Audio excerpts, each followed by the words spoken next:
You're sitting in your beautiful suburban home, surrounded by everything that screams success. The best-selling books with your name on them. The speaking schedule packed months in advance. The social media following hanging on your every word. From the outside, you're living the dream, but inside, you're suffocating. That's exactly where Jen Hatmaker found herself when she wrote a simple blog post about love and inclusion that would cost her everything she'd spent years building. Within days, speaking engagements canceled.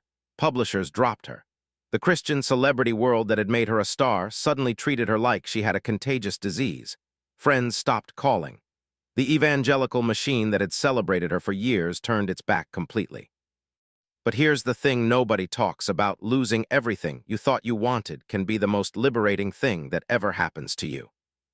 That moment reveals something most people never understand about authentic living.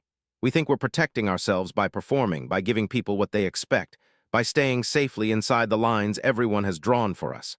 But that protection is actually a prison.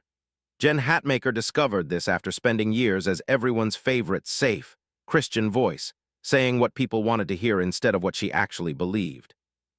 If you've ever felt like you're living someone else's life, if you've ever wondered who you'd be if you stopped trying to please everyone, if you've ever felt exhausted by your own performance, what you're about to discover will change everything.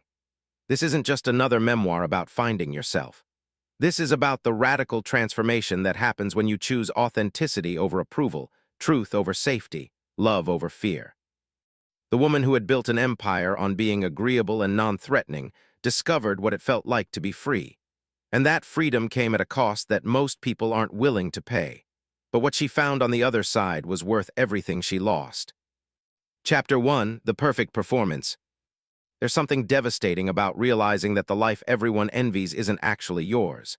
Jen spent years perfecting the art of being who everyone expected her to be. The conservative Christian author who never asked uncomfortable questions. The speaker who delivered feel-good messages that challenged no one. The influencer who built her brand on being safe, palatable, non-threatening. She was incredibly good at it. So good that she almost forgot there was a real person underneath all that performance. The mask became so comfortable that taking it off felt terrifying, but masks have a way of suffocating the person wearing them. Growing up in Texas, Jen learned early how to read a room, how to give people what they wanted, how to be the kind of person everyone approved of. She was the good Christian girl who said the right things, dated the right boy, went to the right college, married young, and started having babies. She followed the script perfectly. But somewhere along the way, following the script started feeling like living someone else's life. Every choice was calculated, not based on what felt right to her, but on what looked right to everyone else.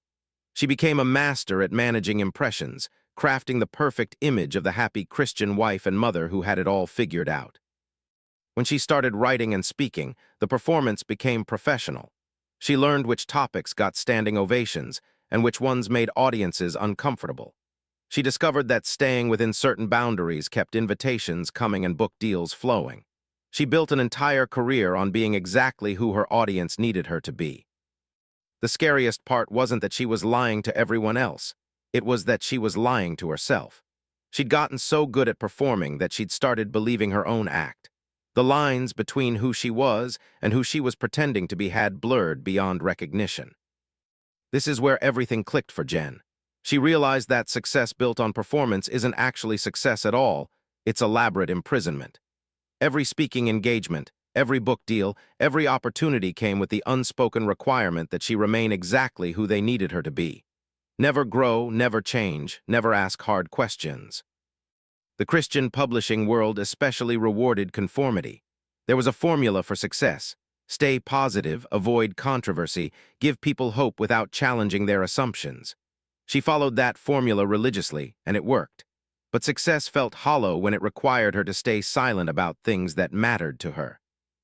She started noticing the ways she self-censored. Ideas that felt too progressive for her audience got pushed aside. Questions that might unsettle people stayed unasked. Parts of her heart that didn't fit the brand got hidden away. She was becoming smaller and smaller, fitting herself into boxes that other people had built for her. Most people think that building a platform means finding your voice and using it. But Jen's discovery shows something completely different. She had traded her voice for a ventriloquist act, saying what her audience wanted to hear while her real thoughts and beliefs suffocated in silence. The psychological cost of this kind of living is enormous. You're constantly calculating, what can I say? What should I avoid? How can I keep everyone happy? You're managing multiple versions of yourself depending on who you're with. The energy required to maintain all these different personas is exhausting. When you understand this, everything shifts. You start recognizing the ways you perform instead of live. Maybe you stay quiet about beliefs that matter to you because speaking up might cost you relationships. Maybe you pursue goals that look impressive to others instead of fulfilling to you. Maybe you become so good at being who everyone expects that you've forgotten who you actually are. The woman who seemed to have the perfect Christian life was drowning in the perfection. Every smile was calculated, every word was measured, every post was crafted to maintain an image that felt less and less like her actual life. She was living inside a beautiful cage, and the door was locked from the inside. But here's what's really happening underneath. When you live for other people's approval, you're not actually living at all. You're existing, surviving, managing your image. But you're not growing, not discovering, not becoming who you're meant to be. You're stuck in a version of yourself that may have served you once but now feels like a straitjacket. The breaking point came when she realized that her own children were starting to perform too. They were learning to give mom and dad the answers they wanted to hear instead of sharing what they actually thought. The cycle was repeating itself, and she couldn't bear the thought of her kids growing up feeling like they had to earn love by being perfect. And that leads us to something even more powerful. The moment when everything you've built on false foundations starts to crumble, and you realize that losing it all might be the best thing that ever happened to you. Chapter 2, When Everything Falls Apart. The blog post that changed everything was supposed to be simple. Jen had been wrestling with questions about inclusion, about what love actually looks like when it's not filtered through fear and tradition. She'd watched her gay friends face rejection from Christian communities while demonstrating more grace and authenticity than many believers she knew. Something didn't add up.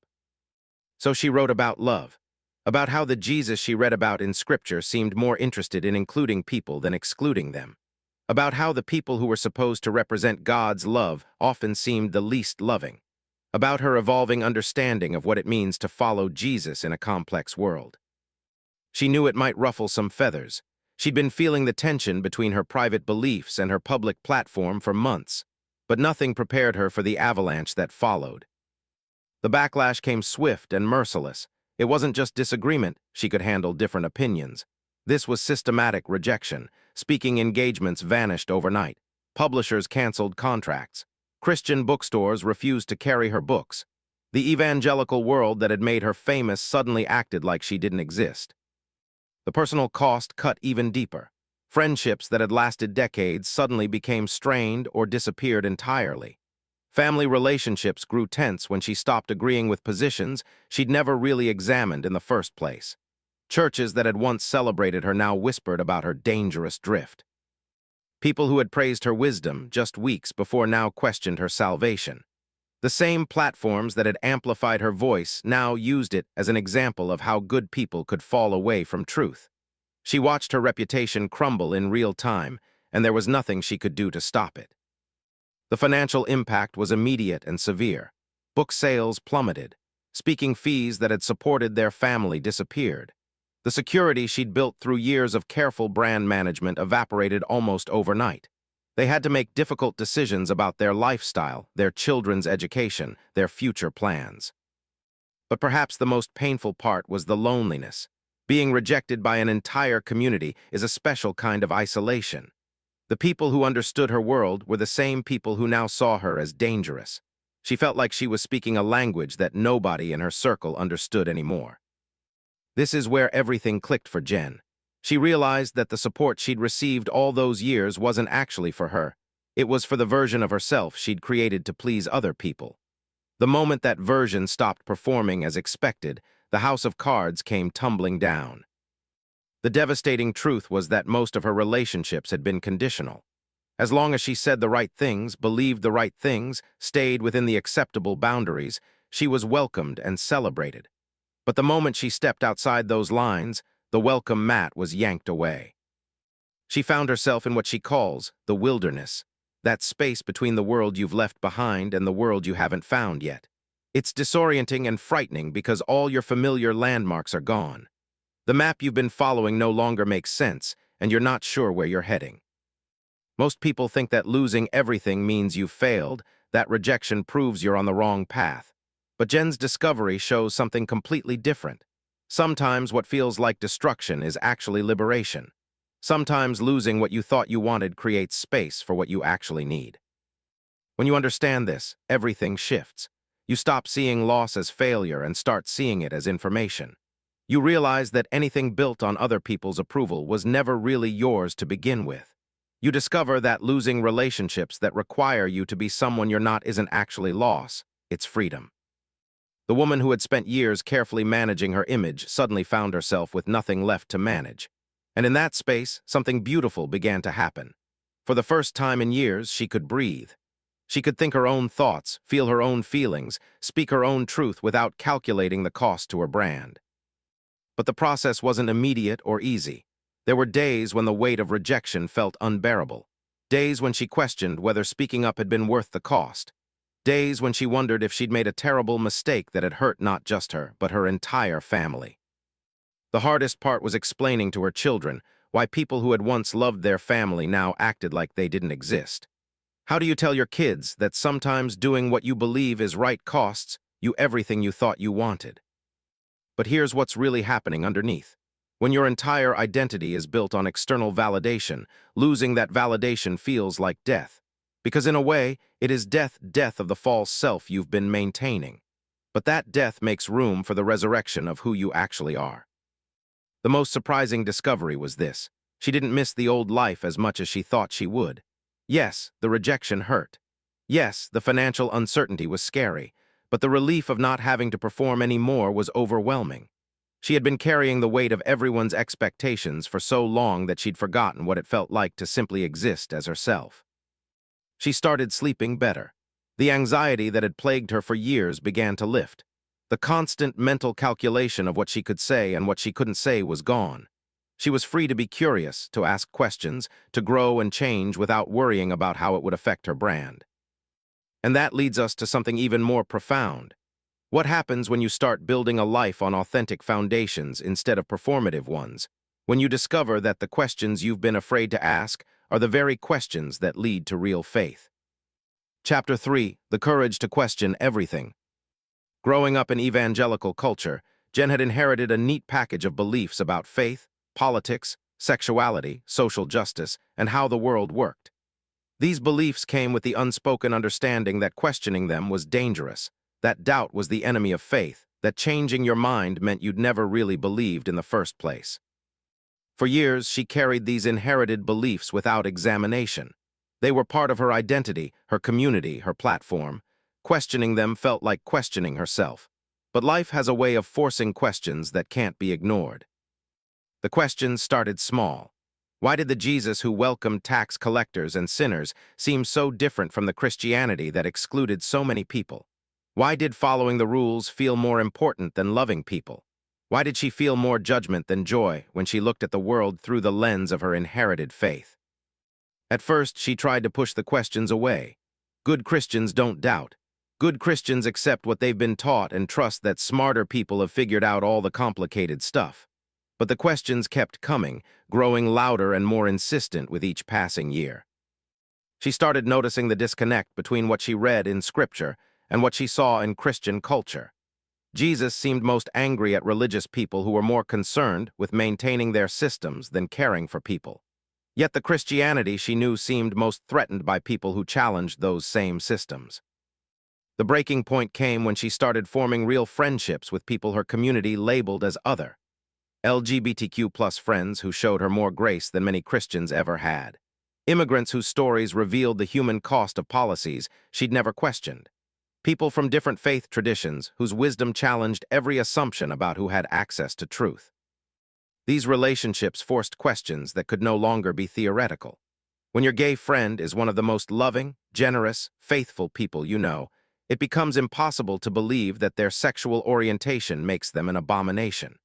When your Muslim neighbor shows more Christ-like love than many Christians you know, it becomes hard to maintain that only Christians can know God. This is where everything clicked for Jen. She realized that unexamined beliefs aren't really beliefs at all. They're inherited assumptions dressed up as convictions. The version of faith she'd been living was more about maintaining social order than experiencing divine love, more concerned with being right than being kind. The process of questioning everything was terrifying. It felt like pulling threads from a sweater. Once you start, the whole thing might unravel. And in some ways, that's exactly what happened. Beliefs she'd held her entire life started falling away as she examined them honestly for the first time. But something beautiful happened in that unraveling. Underneath all the inherited assumptions, she found something solid, a core belief in love, justice, mercy, and the inherent worth of every human being. The cultural packaging of her faith fell away, but the heart of it remained and grew stronger. Most people think that questioning beliefs is the opposite of having faith. That doubt will lead to losing everything they hold dear. But Jen's discovery shows something completely different. Inherited faith is fragile faith. It can be shaken by a single challenging question. But faith that has been tested, questioned, and chosen becomes unshakable, not because it has all the answers, but because it's built on love instead of fear. When you understand this, everything shifts. You stop being afraid of your own questions and start seeing them as invitations to deeper understanding. You stop defending positions you've never examined and start choosing what you actually believe based on love, justice, and your own experience of the divine.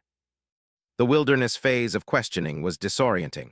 She felt like she was rebuilding her entire worldview from scratch. Old certainties were gone, and new ones hadn't formed yet.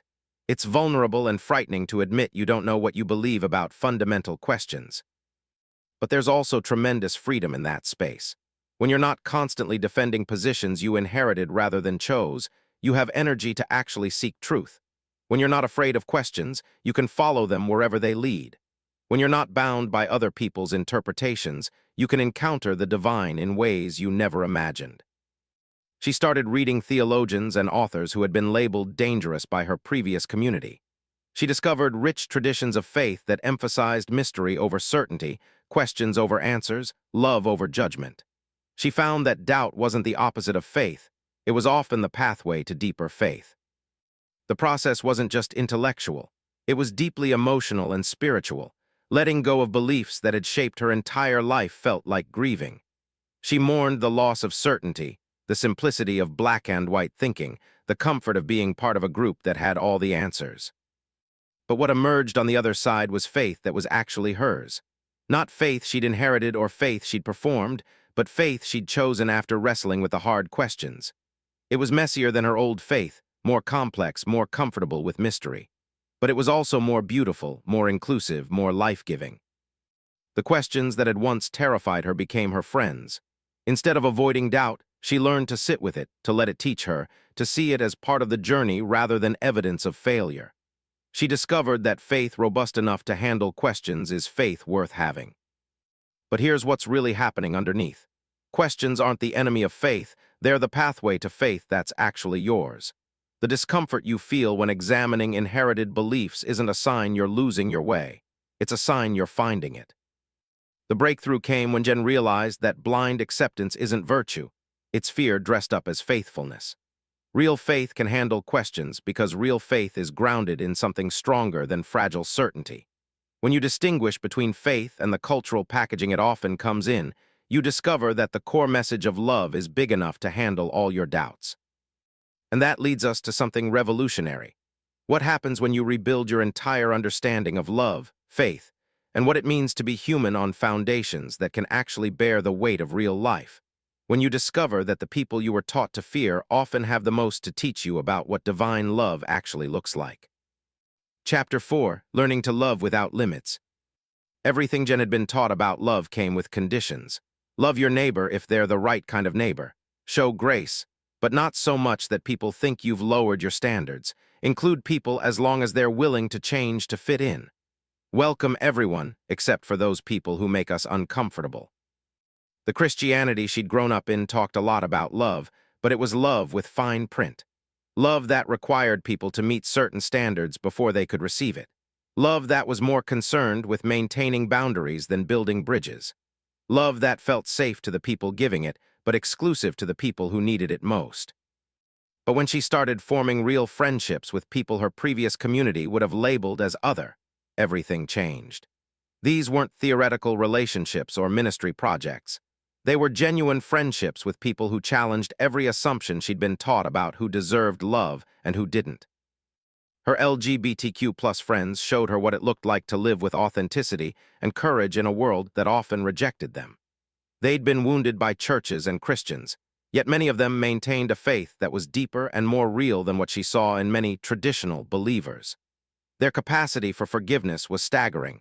Their commitment to love, even in the face of hatred, was inspiring. She met immigrant families who had left everything behind seeking safety and opportunity, only to be met with suspicion and hostility from the very communities that claimed to follow a savior who had been a refugee himself. Their resilience, their gratitude for small kindnesses, their commitment to family and community challenged her assumptions about what strength looked like. She formed friendships with people from different faith traditions, Muslims, Jews, Buddhists, and others who loved God deeply, but expressed that love in ways that didn't fit Christian categories. Their wisdom, their devotion, their commitment to justice and mercy forced her to question whether Christians really had a monopoly on divine truth. This is where everything clicked for Jen. She realized that exclusive love isn't really love at all. It's tribal loyalty dressed up in spiritual language. The people she'd been taught to fear or exclude were often the very people who had the most to teach her about resilience, authenticity, and what it means to be human. The transformation wasn't just philosophical, it was deeply personal. As she opened her heart to people she'd previously kept at arm's length, her own capacity for love expanded. She discovered that love isn't a limited resource that gets depleted when you share it freely. It's actually the opposite. The more love you give, the more you have. But this expansion of love came with costs. Friends from her previous community were uncomfortable with her new friendships. They questioned why she was spending time with those people instead of focusing on reaching them with the gospel. They warned her about being influenced by people who didn't share her beliefs. The irony wasn't lost on her. The people who talked most about love seemed most afraid of actually practicing it without conditions. The people who claimed to follow Jesus seemed most uncomfortable with the kind of radical inclusion that Jesus himself practiced. Most people think that loving everyone means you can't have convictions, that inclusion requires you to agree with everyone about everything. But Jen's discovery shows something completely different. Love itself is the highest moral standard. Any interpretation of faith or morality that requires you to exclude, dehumanize, or withhold love from entire groups of people is missing the point entirely. When you understand this, everything shifts. You stop seeing people as categories and start seeing them as individuals with stories that could change your life if you're brave enough to listen. You stop asking, "Are they like me?" and start asking, "How can I love them well?" The practical implications were significant. Jen and her family started making different choices about where they lived, where they shopped, where they went to church, how they spent their money. They couldn't claim to love their neighbors while living in isolation from the very people they said they cared about. They downsized their home and moved to a more diverse neighborhood, not as a political statement, but because they realized that authentic love requires proximity. You can't love people you never encounter. You can't understand struggles you never witness. You can't build meaningful relationships across lines of difference while maintaining safe distance. The move was jarring for their family. They went from a homogeneous suburban community where everyone looked like them and thought like them to a neighborhood where they were often the minority. Their children attended schools where they heard multiple languages in the hallways and learned about traditions they'd never encountered. But what they gained was immeasurable. Their children learned empathy by playing with kids whose families had different struggles and different stories. They learned that people who look different or worship differently aren't threats to be feared, but neighbors to be known. They learned that diversity isn't something to be tolerated, but something to be celebrated. Jen discovered that when you move beyond the boundaries of your own tribe, your understanding of God expands. She saw divine love reflected in faces and stories she never expected. She witnessed grace in communities she was taught to avoid. She encountered wisdom in traditions she'd been told were dangerous. But here's what's really happening underneath. When you move from exclusive love to inclusive love, your world doesn't become chaotic, it becomes beautiful. You discover that the people you were taught to fear are often the most generous, wise, and loving people you'll ever meet. Your own capacity for love expands because you're not constantly calculating who deserves it. The most surprising part was how this affected her faith. Instead of weakening her beliefs, expanding her circle of love strengthened them. When you see the divine reflected in unexpected places, when you witness grace in communities you never knew existed, your understanding of what's sacred becomes deeper, wider, more beautiful. She started reading scripture differently. The stories of Jesus welcoming outsiders, challenging religious authorities, and eating with people who made the religious establishment uncomfortable took on new meaning. She realized that much of her previous understanding of Christianity had been shaped more by cultural comfort than by the actual example of Christ.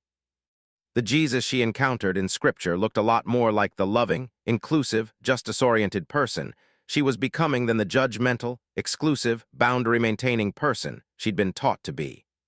Following Jesus started feeling less like maintaining correct beliefs and more like learning to love without limits. This shift affected every relationship in her life. She became a safer person for people to be honest with. Her children started sharing struggles and questions they'd previously hidden. Her marriage deepened as she and her husband learned to love each other without trying to fix or change each other.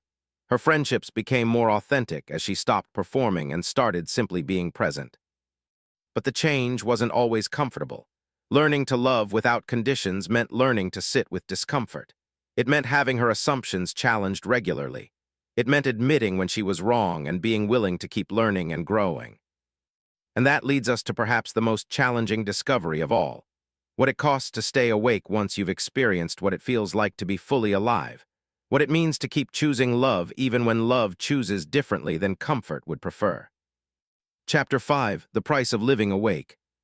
Once you've tasted authentic living, you face a choice every single day: stay awake or go back to sleep. The pressure to return to comfortable conformity is constant and seductive. It's easier to perform than to be real. It's less complicated to stay in your lane than to love without limits. It's more profitable to tell people what they want to hear than to speak uncomfortable truths. But Jen discovered that once you've experienced the freedom of integrity, the prison of performance becomes unbearable. Once you've felt the joy of loving without conditions, exclusive love feels suffocating. Once you've tasted the peace that comes from aligning your life with your values, living for others' approval becomes impossible. The daily choice to stay awake shows up in small moments. When someone makes a racist joke, do you laugh to fit in or speak up for what's right? When your church excludes people you've learned to love, do you stay quiet or find a new community? When your family expresses views that you now find harmful, do you avoid conflict or engage with love and truth? These moments seem small, but they're actually profound. Each time you choose authenticity over approval, you're reinforcing your commitment to staying awake. Each time you choose comfort over courage, you're sliding back towards sleep. This is where everything clicked for Jen. She realized that staying awake requires daily choices, small decisions that either move you toward authenticity or back toward performance. Speaking up when others stay silent, including when others exclude, asking hard questions when others accept easy answers. The pressure to go back to sleep comes from everywhere. Former friends who miss the old version of you, family members who are uncomfortable with your growth, communities that reward conformity and punish questions, financial systems that favor people who don't rock the boat. There were moments when Jen was tempted to write the blog post that would restore her reputation, to say the words that would bring back the speaking invitations, to return to the safe topics that had made her successful. The evangelical world would welcome her back with open arms if she would just admit she'd been wrong and return to the fold. But she couldn't unknow what she'd learned. She couldn't unsee the beauty she'd discovered in unexpected places. She couldn't unfeel the freedom that came from living authentically. Going back would have meant betraying not just herself, but everyone who had been inspired by her courage to live awake. Most people think that once you've had a transformation, the hard work is over. But Jen's discovery shows something completely different. Waking up is just the beginning. The real challenge is staying awake in a world that rewards sleep, building authentic community in systems designed for conformity, maintaining hope when progress feels impossible. When you understand this, everything shifts. You stop expecting authentic living to be easy or popular.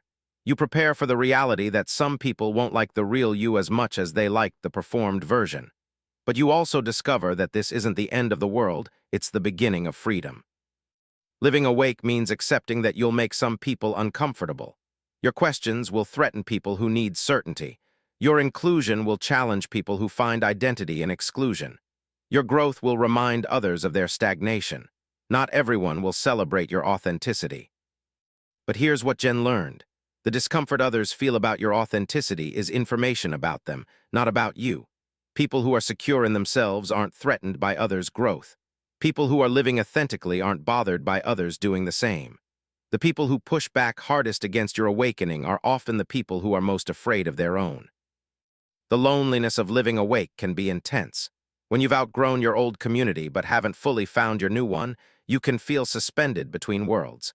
The people who knew you before might not understand who you're becoming. The people who appreciate who you're becoming might not know your full story. But Jen discovered that this loneliness is temporary if you keep moving toward authenticity. Eventually, you find others who are on similar journeys. You connect with people who value growth over comfort, questions over answers, love over fear. These relationships are different from your old ones. They're based on who you're becoming rather than who you've always been. The financial cost of staying awake can be significant. Industries that reward conformity don't always appreciate people who challenge systems. Speaking truth can cost you opportunities. Asking hard questions can cost you advancement. Loving inclusively can cost you community support. Jen and her family had to make significant lifestyle adjustments. They downsized their home, simplified their possessions, and found new ways to generate income that aligned with their values. It wasn't always easy, but they discovered that having less money but more integrity was preferable to having financial security built on compromised values. The most beautiful part of living awake is that it's contagious. When you refuse to participate in systems of exclusion, when you speak truth with love, when you choose authenticity over approval, you give others permission to do the same. Your awakeness becomes an invitation for others to wake up too. Jen started receiving messages from people who had been inspired by her journey, women who found the courage to leave abusive relationships, young people who stopped hiding their sexual orientation from their families, parents who started asking hard questions about the faith they were passing on to their children. Each story reminded her why staying awake mattered. Yes, it cost her some things, but it gave others permission to live authentically too. Her courage became a catalyst for others' courage. Her freedom created space for others' freedom. But here's what's really happening underneath. Living awake doesn't mean being perfect. Jen still struggles with the temptation to perform, to choose comfort over courage, to say what people want to hear instead of what needs to be said. The difference is that now she recognizes these moments and has the tools to make different choices. She's learned to be gentle with herself when she falls back into old patterns. Growth isn't linear. Staying awake is a practice, not a destination. Some days you choose courage, some days you choose comfort. The goal isn't perfection, it's progress. The woman who once built her life on being everyone's favorite discovered something far more valuable: the respect that comes from being authentically yourself. Not everyone likes her now, but the people who do love her for who she actually is, not who she pretends to be. She's learned that you can't control how people respond to your authenticity, but you can control whether you live authentically. You can't make everyone comfortable with your growth, but you can keep growing. You can't force people to understand your journey, but you can keep walking it with integrity. And that brings us to the most profound realization of all. What becomes possible when you stop living for other people's approval and start living from your deepest values? When you discover that building something real takes longer than building something popular, but what you build lasts. Chapter 6: Building Something Real.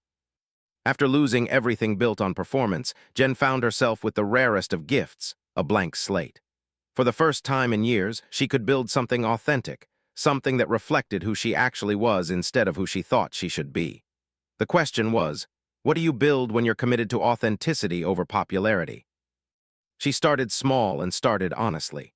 Instead of trying to rebuild her empire overnight, she began having genuine conversations about faith, doubt, inclusion, and what it really means to follow love in a complex world. Instead of crafting messages that would be well received by the masses, she shared the messy, beautiful truth of her journey. The response was different this time, slower to build but deeper. The people who connected with her authentic voice weren't looking for easy answers or comfortable platitudes. They were fellow travelers who valued honesty over certainty, growth over comfort, love over fear. She discovered that authentic influence is completely different from popular influence. Popular influence is built on telling people what they want to hear, on confirming their existing beliefs, on making them feel good about themselves without challenging them to grow. Authentic influence is built on having the courage to tell the truth, even when it makes people uncomfortable. This is where everything clicked for Jen. She realized that she'd been so focused on building a platform that she'd forgotten to build a life. She'd been so concerned with influence that she'd neglected integrity. She'd been so committed to success that she'd compromised her soul. Starting over meant redefining what success looked like. Instead of measuring her worth by book sales and speaking fees, she started measuring it by alignment with her values. Instead of counting followers, she started counting meaningful connections. Instead of chasing opportunities, she started creating purpose. The community that formed around her authentic voice was smaller than her previous following, but it was real. These weren't fans who would disappear the moment she said something they disagreed with. These were people committed to the same values of love, justice, and authentic living. They weren't just consuming her content, they were living similar journeys. She started writing differently. Instead of careful, sanitized content designed to offend no one, she wrote with vulnerability and honesty about her struggles, her questions, her failures, and her discoveries. She stopped trying to be an expert who had all the answers and started being a fellow traveler sharing what she was learning along the way. The new work was scarier because it was more personal. When you're performing, criticism bounces off because it's not really about you, it's about the character you're playing. But when you're being authentic, criticism cuts deeper because it feels like a rejection of who you actually are. But the rewards were also greater. The connections she made were deeper because they were based on truth rather than image. The impact she had was more meaningful because it came from a place of genuine conviction rather than calculated messaging.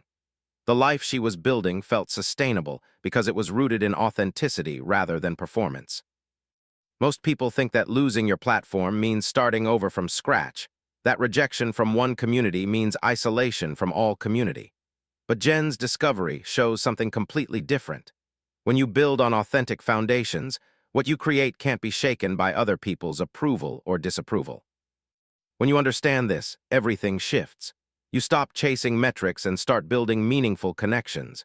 You stop trying to please everyone and start serving the people who actually need what you have to offer. You stop building empires and start building movements. She learned to say no to opportunities that didn't align with her values, even when they came with attractive compensation.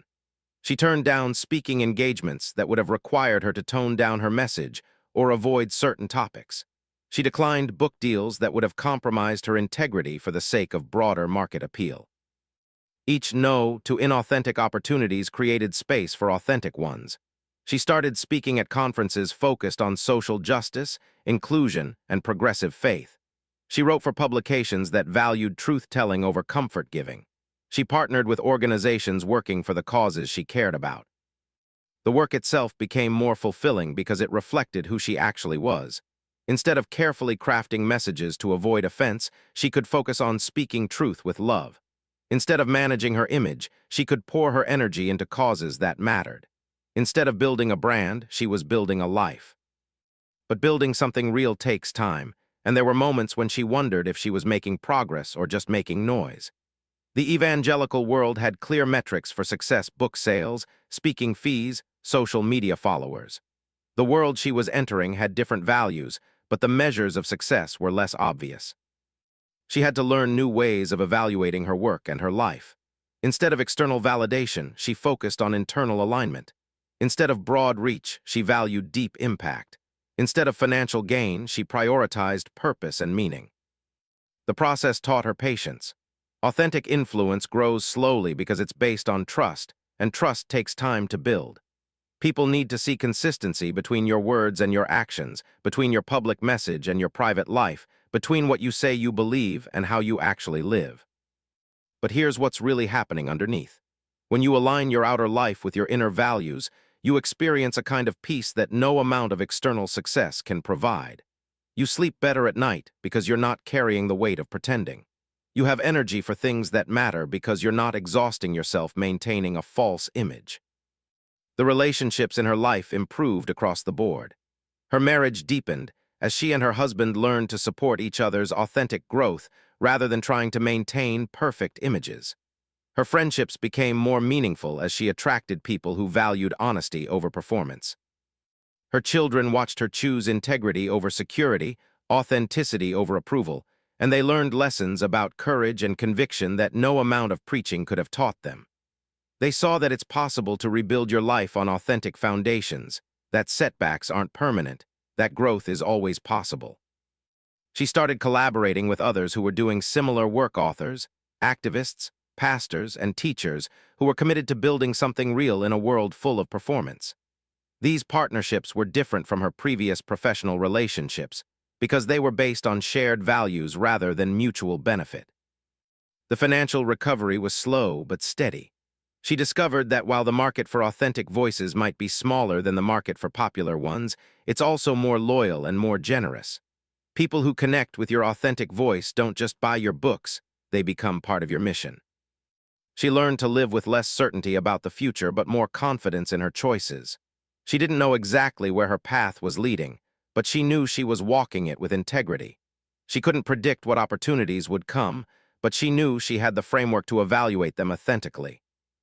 And perhaps most importantly, she discovered that building something real doesn't just change your life. It changes the lives of everyone who witnesses your courage to live authentically. Your integrity gives others permission to live with integrity. Your authenticity creates space for others' authenticity. The woman who had lost everything she thought she wanted found something far more valuable, a life that felt like her own. The platform she rebuilt was smaller but more meaningful. The community she created was different but more authentic. The work she did was harder but infinitely more alive. And that brings us to the final truth. What happens when you realize that the journey of awakening never ends, that each day offers new opportunities to choose authenticity over performance, love over fear, truth over comfort? Chapter 7. The Ongoing Journey of Staying Awake. The story doesn't end with a neat resolution where everything works out perfectly and Jen lives happily ever after. Real life doesn't work that way, and real transformation is messier and more ongoing than we'd like to believe. Staying awake isn't a destination you reach, it's a practice you commit to daily. Even years after her initial awakening, Jen still faces moments when the old temptations return. The pressure to perform, to say what people want to hear, to choose comfort over courage. The difference is that now she recognizes these moments and has developed the tools to navigate them differently. She's learned that awakening isn't a one-time event, but a series of smaller awakenings. Each new relationship challenges her assumptions. Each new experience teaches her something about herself. Each new season of life requires her to examine her beliefs and choose again who she wants to be. The work of staying awake requires constant vigilance. Not the exhausting vigilance of managing an image, but the life-giving vigilance of paying attention to your soul. Am I living authentically today? Are my actions aligned with my values? Am I choosing love over fear? Some days she gets it right. She speaks truth with love, chooses inclusion over exclusion, acts with courage instead of comfort.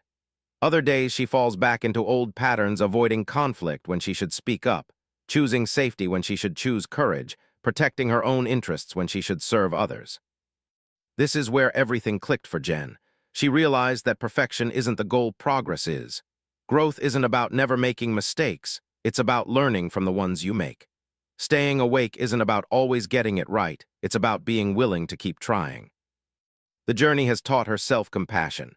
When she falls back into performance mode or chooses comfort over courage, she doesn't beat herself up. She notices what happened, learns from it, and tries to do better next time. She's learned to be as kind to herself as she would be to a friend facing the same struggles. But the practice of staying awake has also taught her that growth never stops.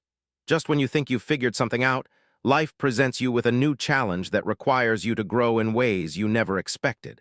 The questions that seemed settled get reopened by new experiences. The beliefs that felt solid get challenged by new relationships. Most people think that uncertainty is the enemy of faith, that not knowing is a sign of weakness. But Jen's discovery shows something completely different. Certainty can become a prison that keeps you from growing. The willingness to stay curious, to keep learning, to admit when you're wrong, these are actually signs of strength, not weakness. When you understand this, everything shifts. You stop being afraid of questions and start seeing them as invitations to grow. You stop defending positions you inherited and start choosing what you actually believe. You stop trying to figure everything out and start learning to live with mystery. The ongoing journey has brought unexpected joys. Friendships that are deeper because they're based on authenticity rather than performance. Work that is more fulfilling because it aligns with her values. A sense of purpose that comes from living with integrity rather than chasing approval. But it has also brought ongoing challenges. The loneliness that comes from outgrowing some communities before fully finding others. The financial uncertainty that comes from choosing principles over profit. The criticism that comes from people who preferred the performed version of herself. She's learned to hold both the joys and the challenges with equal grace. The difficulties don't negate the value of the journey, they're part of what makes it meaningful. The struggles don't prove she made the wrong choice, they prove she made the brave choice. But here's what's really happening underneath. When you commit to staying awake, you discover that life becomes richer, more textured, more alive. You feel things more deeply because you're not numbing yourself with performance. You connect more authentically because you're not hiding behind masks. You impact others more meaningfully because you're offering your true self rather than a carefully crafted image. The ripple effects continue to spread. People she's never met write to tell her how her journey gave them courage for their own. Young people struggling with their identity find hope in her story. Parents learn to love their children more unconditionally because they've seen what authentic love looks like. And that's perhaps the most beautiful part of staying awake. It's not just about your own liberation. It's about creating space for others to find their liberation too. Your courage gives others permission to be courageous. Your authenticity creates room for others' authenticity. Your awakening becomes an invitation for others to wake up. That moment when Jen chose authenticity over approval changed everything. Not just for her, but for everyone who witnessed her transformation and thought, maybe I can be brave too. You now understand what most people never discover, that the life you're performing isn't the life you're meant to live. That the approval you're chasing will never satisfy the longing for authenticity. That the safety you think you're protecting by staying small is actually the prison keeping you from becoming who you're meant to be. The path Jen walked isn't easy. It requires courage to question what you've never questioned. It demands the willingness to lose relationships built on performance in order to gain relationships built on truth. It asks you to trade the security of conformity for the uncertainty of authentic living. But here's what she discovered, and what you can discover too. Once you've experienced the freedom of living as yourself, nothing else will ever be enough. Once you've felt the peace that comes from aligning your life with your values, performing for others' approval becomes unbearable. Once you've tasted the joy of loving without limits, exclusive love feels suffocating. The woman who lost everything she thought she wanted found something far more valuable herself. The platform she rebuilt was smaller but more meaningful. The community she created was different but more authentic. The life she lived was harder but infinitely more alive. This is your invitation to wake up, to stop performing and start living, to stop building your life on other people's expectations and start building on your own values. To stop asking, what do they want me to be? And start asking, who am I meant to become? Your awakening might cost you some things. It might cost you some relationships that were built on performance rather than love. It might cost you some opportunities that required you to be someone you're not. But what you'll gain is worth infinitely more, the ability to look in the mirror and respect the person staring back at you. The world needs more people who are brave enough to live authentically. Your voice, your truth, your authentic self, these aren't luxuries you might explore someday. They're necessities the world is waiting for right now. This is your moment to choose.